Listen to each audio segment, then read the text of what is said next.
There's a lot going on today here in Washington. President Zelensky of Ukraine is in New York City for the UN General Assembly and will be visiting here in Washington. He'll be meeting with all 100 senators and with some members of the House leadership team. We're going to get to that in a little bit. But as a part of his visit, lo and behold, he only seems to come here whenever he wants more money. So let's go ahead and put this up there on the screen. In typical fashion, the New York Times got a preview of his remarks that he'll be delivering to Congress after he addressed that joint session last time. Quote, in the U.S., Zelensky will make the case for more aid and to offer thanks. But this time around, he is meeting a very different Washington and a much more skeptical Washington as to whether they want to provide him that money, as we're going to get to. Part of it comes to concerns over the way that Ukraine is not only using our aid, but to the best effect. Are they actually able, in order to accomplish any of the goals from their counteroffensive? And then second, like, are they going to use our weapons to strike Russia? And that is a very important question, considering that while President Zelensky was here, he sat for an interview with 60 Minutes in which he blatantly lied about striking Russian territory and didn't even get called out in the interview. And he was also pressed about what the parameters of a peace deal may look like. Let's take a listen to some of that. The drone strikes in Russia are being done on your orders. Ні. No, not on your orders. Well, you know, How is this Ви happening? ж знаєте, що you know we don't shoot at the territory of the Russian Federation. We decided to try the question another way. What message is being sent with these drone strikes in Russia? Ви знаєте, так, що ми використовуємо. You do know that we use our partners' weapons on the territory of Ukraine only, and this is true. But these are not punitive operations, such as they carry out, killing civilians. But Russia needs to know that wherever it is, whichever place they use for launching missiles to strike Ukraine, Ukraine has every moral right to send a response to those places. We are responding to them, saying, your sky is not as well protected as you think. Can you give up any part of Ukraine for peace? Ні. No, this is our naša territory. You must have it all, including Crimea. Сьогодні ми з вами, ви мені про це сказали, ви бачили, я нагороджував людей. І Today, you and I, you said it to me, you saw me awarding people medals. Well, today is a day like that. A week ago, I gave awards to parents of soldiers who have been killed. It's a difficult job. You understand me, right? Giving awards to people whose faces show their whole world has collapsed. And all I can give them, це перемога. is victory. And so that's a declarative line from President Zelensky here in Washington, Krystal. But I think the most galling part of it is at the very beginning when he's basically smirking. He's like, you know that we don't use those and we would never use our partners' weapons. I'm like, well, if you're going to lie in the one part, why would we believe you on the second part? It's always a consistent question that we have for the president. And also, there's a lot of performative anti-corruption stuff happening right now in Ukraine because Ukraine, I think, can read and knows that people in America and across the world are getting concerned about the vast amount of graft and corruption in what was previously acknowledged as one of the most corrupt nations literally in the entire Western world. And so a new purge is happening inside of the defense ministry. Let's put this up there on the screen right before the visit without explanation. 7 ministers in the U.S. defense ministry, or sorry, in the Ukrainian defense ministry were fired right ahead of the trip to the UN General Assembly. That came after the actual state secretary for the defense ministry had previously been let go. And then all of us were allowed to, at least for once, acknowledge graft and corruption inside Ukraine. My personal favorite line from that was that prior to the war that was happening, that corruption and oligarchs would focus on grifting off of the state. But now that so much money is flowing in from the West, that is now the primary source of revenue.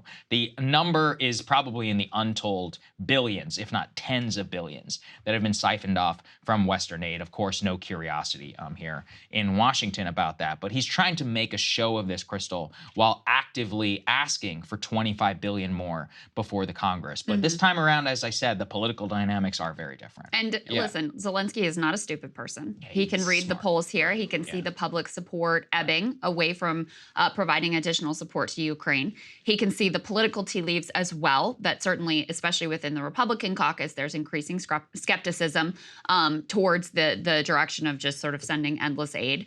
And so while he's still coming here to make his ask, he is changing his tone, both from feedback, from the U.S. and irritation from politicians here, but also from the Europeans, the fact that it was always like, you need to do more. In fact, one of the Ukrainian excuses for why the counteroffensive hasn't gone better is they claim it's our fault because we didn't provide them with weapons, that everything that they wanted as quickly as possible.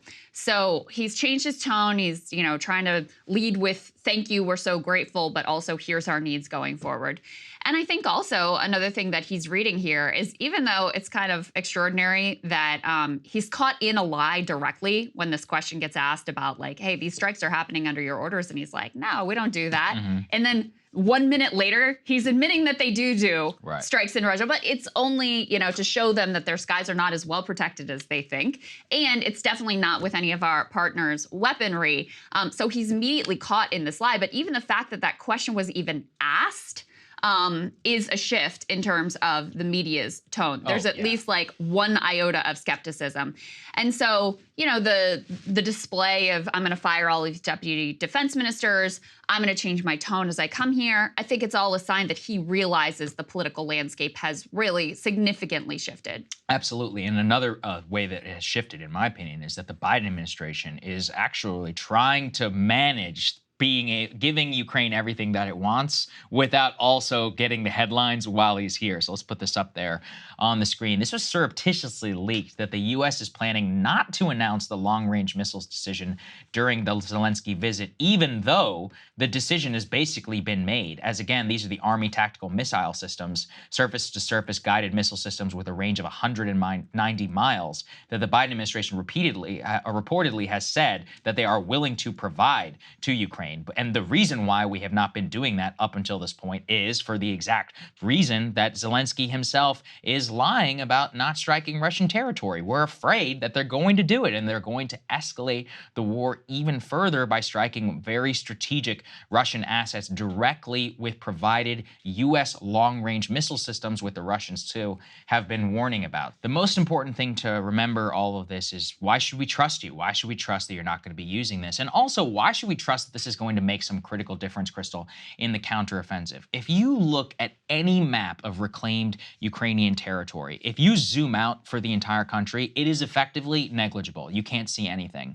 Every day they try and justify the tens of billions of dollars that we're providing them with, we took this small village, or we took, this. There's no major breakthrough. It's like, we've pierced the first line of defense. It's like going back to the First World War and being like, we took 1 out of 30 of the lines of defense, so the Battle of the Somme was a victory. It's like 100 years later, what do we all acknowledge? It was a senseless waste of bloodshed, and not a single thing was accomplished on the battlefield. It's like the same psyop that's being run again and again to justify not only propaganda, but in this case, it's not even their money or weapons that they're spending here. It's ours that they're trying to take from from taxpayers and convince lawmakers. I mean, I can't blame him. That comes directly from us. That comes directly from our enabling and not letting any sort of a realistic or practical direction in terms of ending this conflict. I mean, that's the piece that I just keep coming back to. Like, I support the Ukrainians. I think that this war from Russia was illegal and unjustified. I think that it has created untold amounts of